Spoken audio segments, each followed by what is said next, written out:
21 августа в таджикском сегменте Фейсбука было опубликовано короткое заявление от имени группы молодежи и жителей среднего возраста Кулябского региона. Если президент Таджикистана и наш уважаемый лидер разрешит, мы, молодежь и жители среднего возраста Кулябского региона Хатлонской области, присоединимся к Ахмаду Масуду и Ата Мухаммаду Нур и будем содействовать разгрому экстремистских групп талибанов в Азии и Афганистане, говорится в сообщении.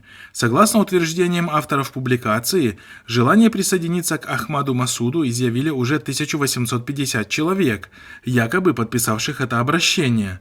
Также в публикации говорится, что подобное патриотическое письмо жителей Куляба на имя президента РТ будет отправлено в 6 часов вечера. Вместе с текстом опубликовано и фото так называемых добровольцев, готовых отправиться в Афганистан, несколько молодых мужчин с автоматами в руках. Наблюдатель отмечает, что данное обращение, очевидно, исходит не от жителей Куляба, а инициировано со стороны режима, желающего активировать национал-патриотические настроения у населения. Причем нечто подобное режим уже провернул в конце апреля после стычки на таджикско-кыргызской границе в Варухе.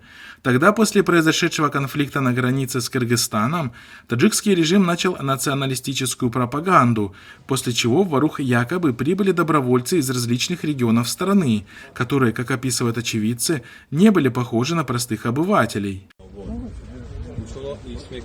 Редакция Хабарху сравнила так называемые фотографии из Куляба, опубликованные 21 августа, с видеозаписями апрельских событий на таджикско-кыргызской границе и обнаружила, что это одни и те же люди, причем даже в той же одежде. В социальных сетях на так называемое обращение из Куляба отреагировали с сарказмом. Пользователи недоумевали, откуда у жителей Куляба автоматы, а также задавались вопросом о том, где были эти патриоты, когда правительство Таджикистана отдало более 1000 квадратных километров земли Китаю. Происходящих в последние годы на территории Афганистана. Эксперты отмечают, что таджикский режим сильно обеспокоился ситуацией, сложившейся в Афганистане, и опасения данные являются вполне обоснованными, ведь население Таджикистана испытывает искреннюю ненависть к Рахмону после почти 30 лет его правления, которое ассоциируется с невероятным уровнем коррупции, экономическим упадком и постоянной борьбой с проявлениями ислама.